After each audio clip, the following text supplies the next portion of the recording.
Clément Sénéchal. Bonjour Pierre Jacquemin. Merci d'avoir accepté notre invitation. Clément, tu es le porte-parole des politiques climat pour Greenpeace. En tout cas, le Greenpeace vient de publier un rapport qui est intitulé L'argent sale du capital. Vous étudiez dans ce rapport l'empreinte carbone des patrimoines financiers des ménages, un patrimoine qui coûte très, très cher à notre environnement, comme le note ce rapport, ce qui d'ailleurs conduit Greenpeace à faire une proposition et à le mettre dans le débat public. Un peu comme l'avait fait aussi d'ailleurs, on y reviendra, la Convention citoyenne pour le climat, donc la création d'un nouvel ISF climatique. On va y revenir, mais d'abord, on a appris que les dirigeants de l'Union européenne avaient repoussé à décembre la décision sur les objectifs d'émissions de gaz à effet de serre pour 2030. Comment tu interprètes ce report? Est-ce que ça veut dire qu'il n'y a pas de volonté à l'échelle européenne? Ce rapport il est symptomatique des retards qui s'accumulent au niveau européen sur la question climatique et de la frilosité de l'Union européenne qui est liée en réalité au manque d'ambition des économies nationales et des États au niveau domestique. C'est le concert des États qui fixe l'ambition européenne. Cet objectif, il aurait dû être révisé en février 2020 au plus tard pour respecter les décisions qui avaient été prises lors de la COP 21.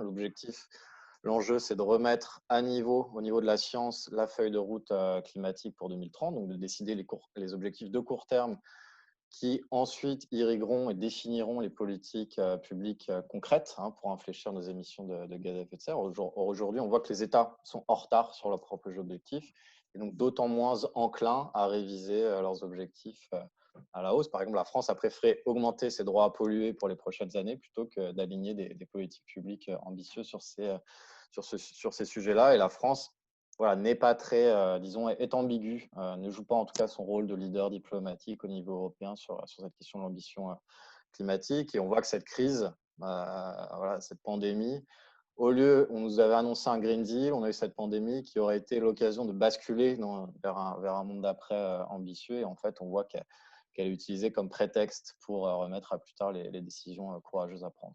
On sait quand même que lié à cette crise, le gouvernement vient de prendre la décision d'un plan de relance à 100 milliards, dont 30 milliards vont être consacrés aux mesures écologiques et 18,4 milliards sont déjà inscrits ou devraient l'être dans le projet de loi de finances de 2021 en autorisation d'engagement justement pour l'écologie.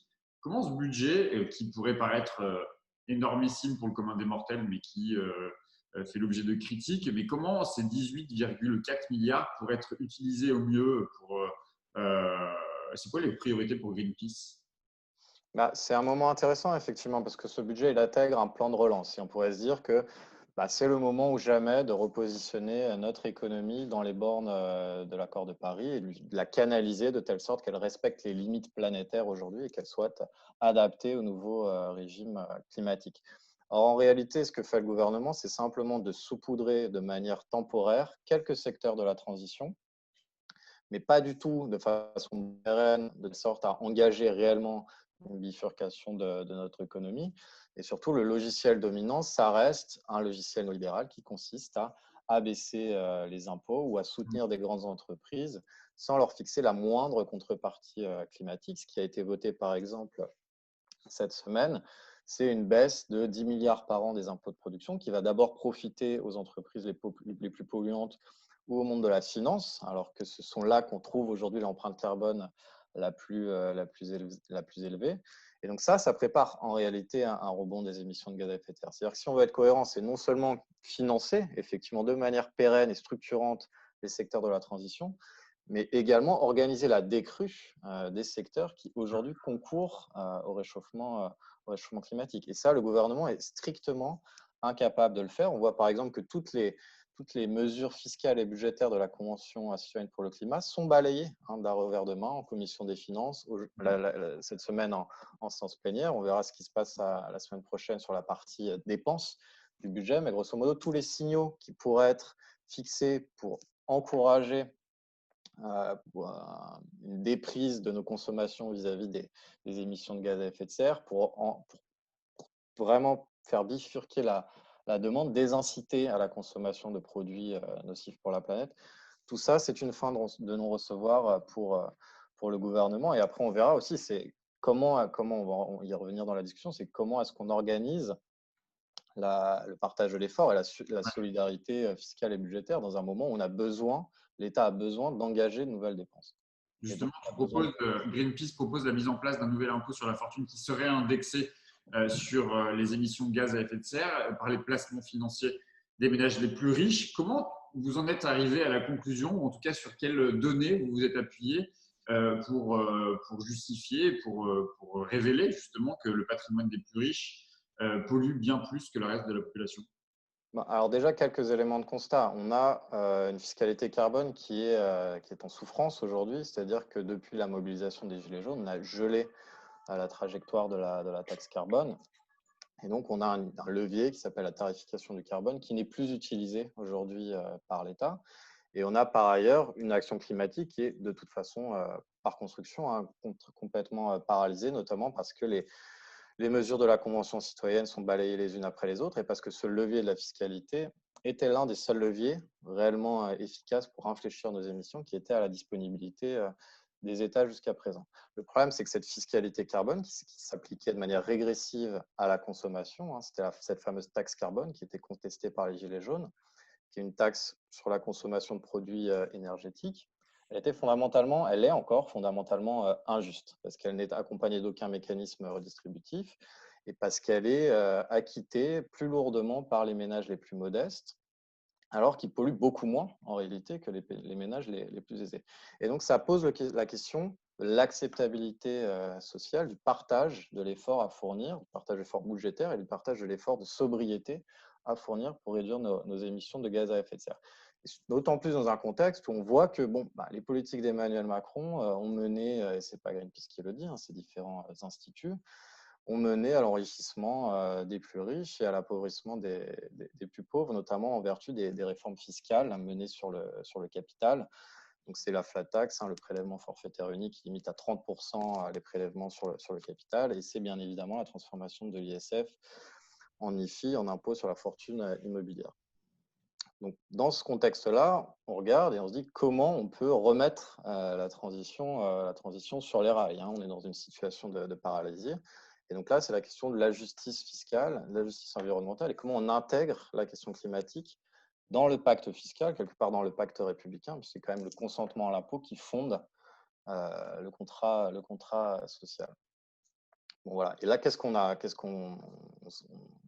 a découvert, on s'est aperçu qu'en réalité, la taxe carbone sur la consommation, elle était injuste, mais elle était aussi incohérente, puisqu'elle ne prenait pas en compte certains usages du capital, et notamment l'usage financier du capital, c'est-à-dire qu'elle n'embrassait pas le patrimoine financier des ménages. Donc, on a calculé l'empreinte carbone du patrimoine financier des différents ménages par décile, hein, donc les 10% les plus riches, les 20%, etc., etc.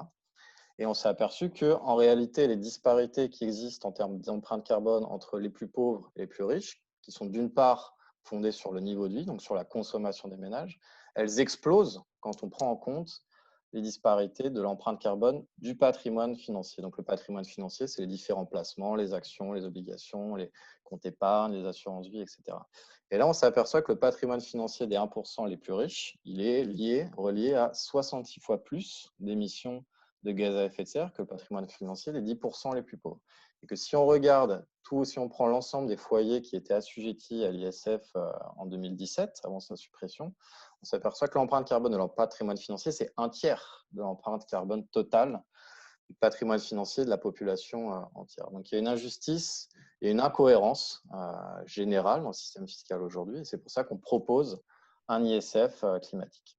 Donc, l'ISF, l'ISF climatique, c'est une mesure budgétaire qui apporterait sans doute des recettes à l'État. Est-ce que c'est suffisamment dissuasif pour justement ceux qui polluent le plus? Est-ce que ça ne va pas finalement, ils paieront et puis basta, quoi, et ils continueront de polluer?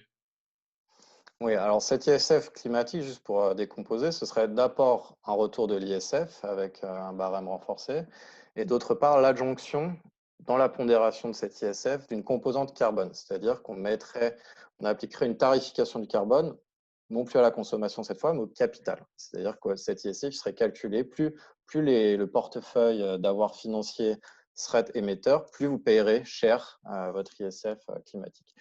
Et donc, effectivement, on peut se dire que ça aurait un effet désincitatif, c'est-à-dire que voilà, plus mon portefeuille d'avoir pollue, plus j'ai une pénalité élevée en termes de tarification du carbone. Et donc, naturellement, je vais avoir tendance à vouloir décarboner mon portefeuille et donc à désinvestir des activités les plus polluantes.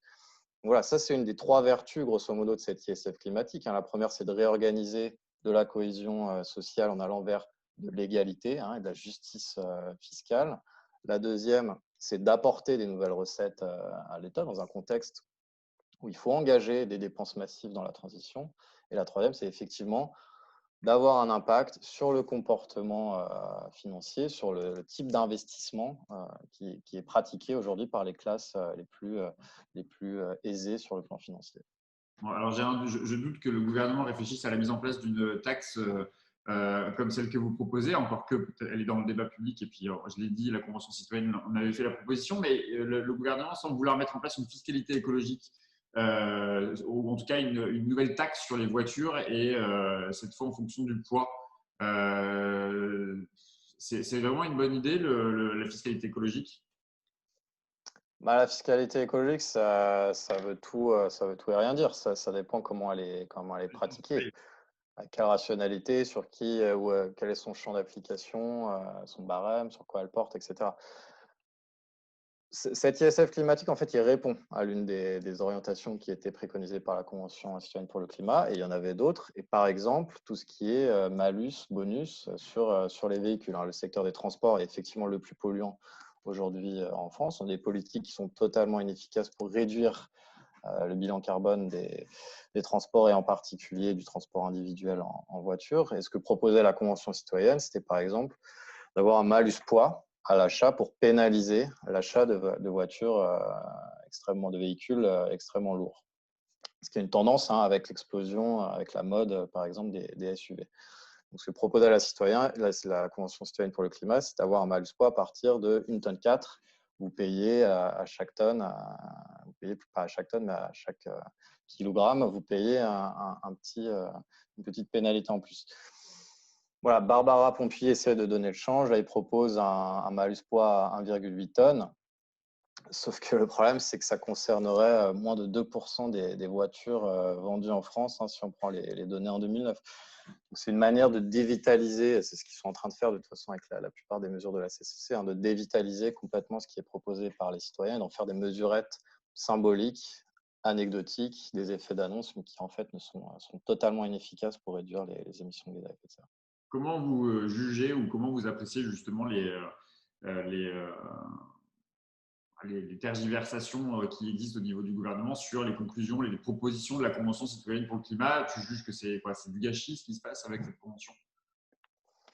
Oui, c'est du gâchis. C'est surtout une énorme perte de temps avec des retards qui s'accumulent parce que ces solutions, elles étaient portées, elles étaient connues avant la Convention citoyenne pour le climat. Elles ont irrigué ensuite les travaux de la Convention.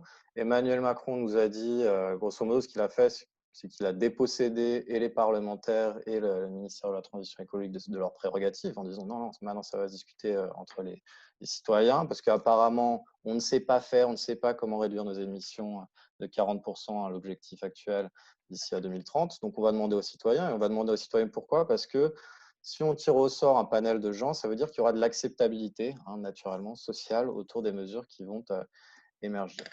Et là, ce qu'on nous explique, c'est qu'en fait, non, il y a des oppositions fortes, qu'en fait, ces mesures elles ne sont pas du tout acceptées par les différents acteurs.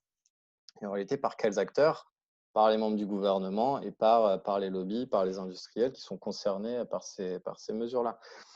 Donc voilà, on voit qu'il y a quand même une grosse partie d'enfumage qui est pratiquée sur ce thème, sur ce terrain, et que le gouvernement aujourd'hui est en train de développer un certain nombre de stratégies dilatoires en intégrant les citoyens dans des groupes de travail qui n'en sont pas vraiment de façon interminable, en reportant à plus tard leurs mesures, en les vidant de leur contenu, etc., etc. Donc oui, c'est du gâchis sur le plan démocratique, c'est du gâchis simplement sur le plan de l'action climatique, parce que les retards ne font que s'accumuler malheureusement.